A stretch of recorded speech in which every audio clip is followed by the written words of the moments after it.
बात है। तड़कापुर गांव में झुमरू नाम का एक नाई रहा करता था। वो बहुत गरीब था। उसके 2 बच्चे और एक बीवी थी।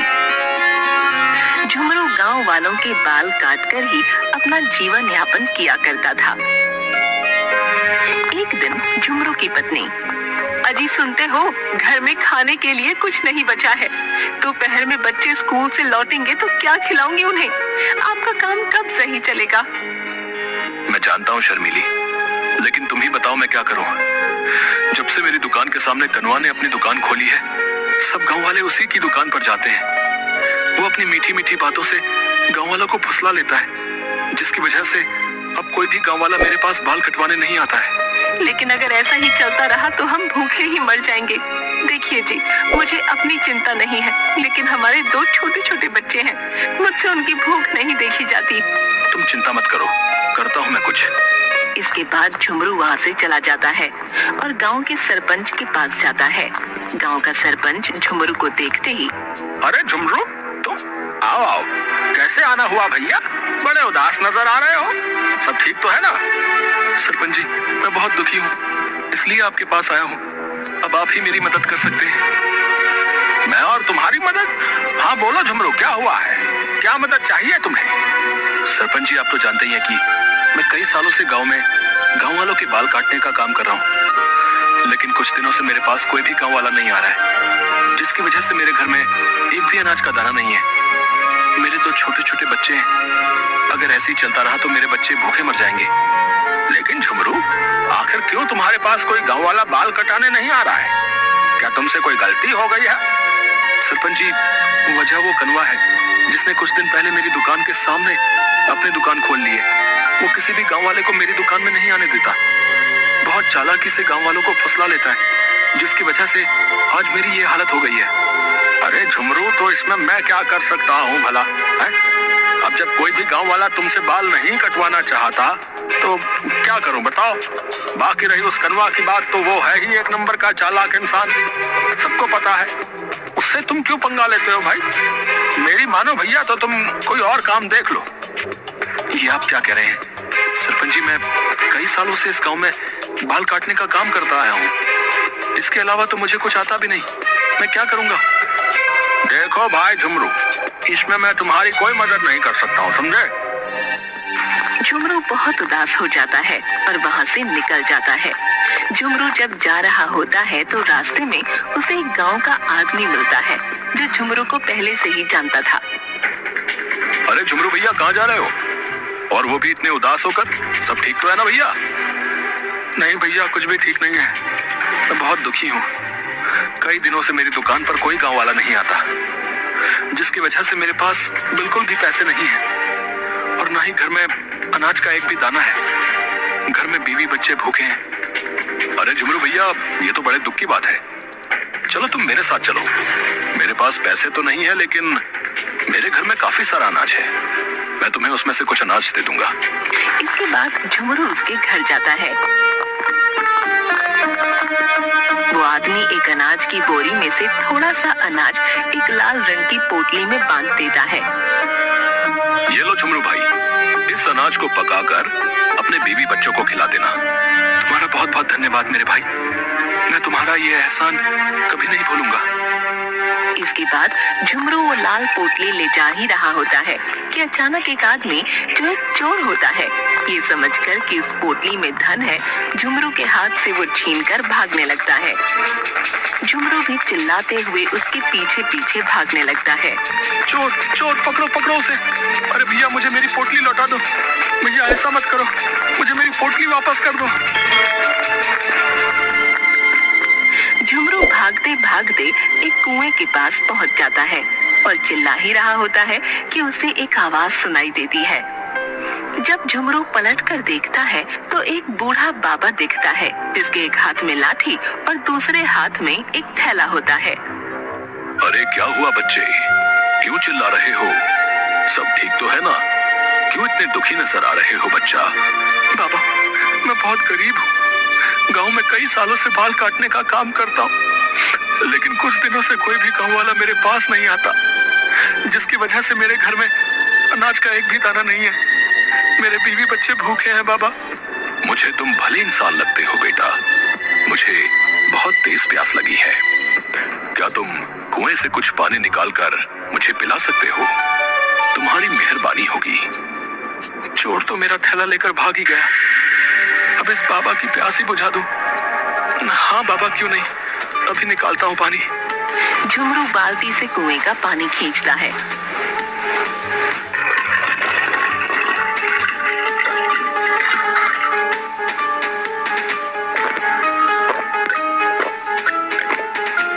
अरे वाह, आत्मा तृप्त हो गई। बेटा, इतने दुख में होते हुए भी किसी दूसरे के दुख को समझना, बहुत दयालु आदमी हो तुम। अगर कोई इच्छा हो तो मांग सकते हो। ये सुनकर झुमरू थोड़ा चौंका और बोला, बाबा, मैं धन दौलत का भूखा नहीं हूँ, बस अपने परिवार को भरपेट खाना और अच्छी शिक्षा देना चाहता हूँ। बहुत उत्तम विचार हैं तेरे। ये लो बेटा, ये जादुई कैंची है, तेरी सारी मुसीबतों को दूर कर देगी। जिस भी इंसान के बाल इस जादुई कैंची से कटेंगे, वो बार बार तुम्हारे ही पास आएगा। लेकिन याद रखना, कोई गलत आदमी इसका इस्तेमाल करेगा तो परिणाम गलत ही होंगे। झुमरू ये सुनकर बड़ा ही हैरान हो जाता है। क्या सच में बाबा, ये एक जादुई कैंची है बाबा? हाँ बच्चे, लेकिन ध्यान रखना, जब इस कैंची को लगेगा कि अब तुम्हें इसकी जरूरत नहीं है, तो ये तुम्हारी इच्छा से गायब भी हो जाएगी। ठीक है बाबा, मैं ध्यान रखूंगा। अरे आ गए तुम, कहाँ रह गए थे? मैं कब से तुम्हारा इंतजार कर रही थी। बच्चे भी कब से तुम्हारा ही इंतजार कर रहे थे। बच्चे भूखे ही सो गए हैं। मैं तो इनके लिए अनाज लेकर ही आ रहा था कि रास्ते में एक चोर ने मेरे हाथ से अनाज की पोटली को धन समझ के छीन लिया। मैं उसके पीछे भाग रहा था कि वहां मुझे एक बाबा मिले। मैंने उन्हें अपना सारा हाल बताया और उस बाबा ने मुझे ये जादुई कैंची दे दी। ये आप क्या कह रहे हैं? जादुई कैंची? मुझे तो ये मामूली सी कैंची नजर आ रही है। आखिर इस कैंची से तुम करोगे क्या? ये भला हमारे किस काम की? अरे नहीं शर्मिली, बाबा ने कहा है जब मैं इस जादुई कैंची से किसी गांव वाले के बाल काटूंगा तो मुझे बिल्कुल भी मेहनत नहीं करनी पड़ेगी। बाल खुद ही कट जाएंगे और वो इंसान दोबारा मेरे पास ही आएगा। क्या आप सच कह रहे हैं? अगर ऐसा हुआ तो ये तो हमारे लिए बहुत अच्छी बात होगी। हमारे बच्चों को भूखा नहीं सोना पड़ेगा। आप फिर से कमाने लगेंगे।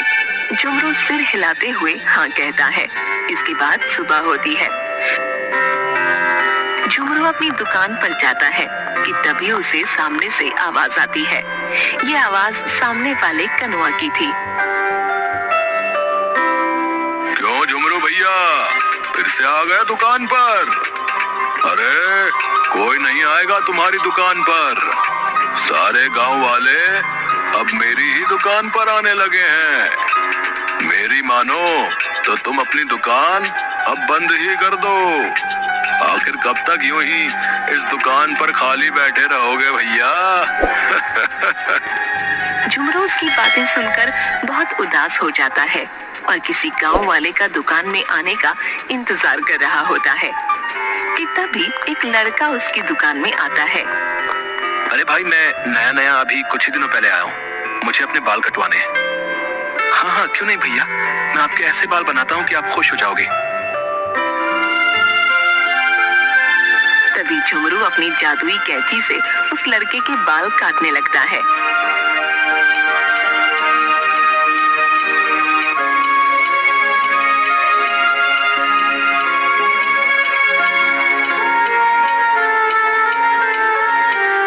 जैसे ही उसके बाल कट जाते हैं। अरे वाह भाई, तुम्हारे हाथ में तो जादू है जादू। तुमने कितने अच्छे बाल बनाए मेरे। क्या भाई आपको पसंद आए मेरे बनाए हुए बाल? हाँ भाई, बहुत ज्यादा। अब मैं आपके पास ही आया करूंगा। इसके बाद वो कुछ पैसे झुमरू को देता है और वहाँ से चला जाता है। अब जब वो लड़का किसी भी गांव वाले से मिलता तो सबसे यही बताता कि झुमरू से अच्छे बाल कोई नहीं बनाता। उसकी ये बात सुनकर गांव वाले झुमरू की दुकान पर जाने लगे। अब एक के बाद एक गांव वाले झुमरू की दुकान पर जाते और झुमरू अपनी जादुई कैंची से उनके बाल काटता। अरे सच में ये तो चमत्कार ही हो गया है। वाकई ये जादुई कैंची तो बहुत शक्तिशाली है। जब से आपने इस जादुई कैंची से गांव वालों के बाल काटने शुरू किए हैं, तब से सभी गांव वाले आपके ही पास आते हैं। हाँ शर्मिली, तुम सही बोल रही हो। बाबा ने हमारी ईमानदारी का अच्छा इनाम दिया हमें। भगवान तेरा लाख लाख शुक्र है। आप सही बोल रहे हो जी। अब तो हमारे बच्चे भर पेट खाते भी हैं और अच्छे से पढ़ाई भी कर पा रहे हैं। अच्छा तो ठीक है, अब मैं चलता हूँ। झुमरू अपनी दुकान पर आता है। तभी एक मोटा सा आदमी उसकी दुकान पर आता है। अरे झुमरू भैया, बहुत सुना है गांव वालों से आपके बारे में। कहते हैं आपके हाथों में जादू है, तो तनिक जरा आज हमारे भी बाल बना दीजिए। हाँ हाँ भाई, क्यों नहीं। अभी देखो कितने सुंदर बाल बनाते हैं। तुम भी पूरे गांव में कहते फिरोगे कि झुमरू जैसे बाल कोई नहीं बना सकता। बैठो मेरी कुर्सी पर। जैसे ही झुमरू उसके बाल काटना शुरू करता है, जादुई कैंची अपने आप कुछ ही देर में उसके बाल अच्छे से काट देती है। वाह झुमरू भाई वाह, कमाल के बाल काटे आपने। लीजिए अपने पैसे। भाई मजा आ गया, शाहरुख खान लग रहा हूँ बिल्कुल। उसके बाद वो मोटा आदमी कनुआ के पास जाकर, अरे कनुआ, तुम तो अपना बोरी बिस्तर अब बांध लो भाई। झुमरू के पास तो सच में एक जादुई कैंची है जो उसके एक इशारे पर बाल काट देती है। देखो जरा, देखो मेरा हेयर स्टाइल। इस झुमरू के बच्चे से ये जादुई कैंची तो कनुआ छीन ही लेगा। तुम देखते जाओ। उसके बाद कनुआ देखता है कि दोपहर में जब झुमरू खाना खाने के लिए घर की तरफ निकलता है, यही सही समय है, अभी इसकी कैंची चुरा लेता हूँ। और कनुआ चुपचाप से झुमरू की दुकान में घुसकर उसकी जादुई कैंची चुरा लेता है। उसके बाद अपनी दुकान पर आकर, अब इस जादुई कैंची से मैं बाल काटूंगा।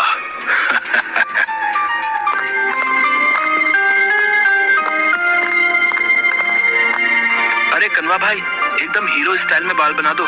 आज पड़ोस के गांव में लड़की देखने जाना है। तुम फिक्र मत करो भैया, बिल्कुल सही समय पर आए हो। अब देखो क्या कमाल का स्टाइल बनाता हूँ। जादुई कैंची ने उस लड़के को बिल्कुल गंजा कर दिया। अरे ये क्या कर दिया तुमने? तुमने तो मुझे गंजाई कर दिया। ये किस जन्म का बदला लिया तुमने? आखिर मैंने क्या बिगाड़ा था तुम्हारा? अब मैं लड़की देखने कैसे जाऊंगा? अरे अरे भाई, मुझे नहीं पता ये कैसे हो गया। मुझे माफ कर दो भाई। एक तो तुमने सारे सर के बाल उड़ा दिए और बोल रहे हो मुझे नहीं पता ये कैसे हो गया। मेरे साथ मजाक कर रहे हो?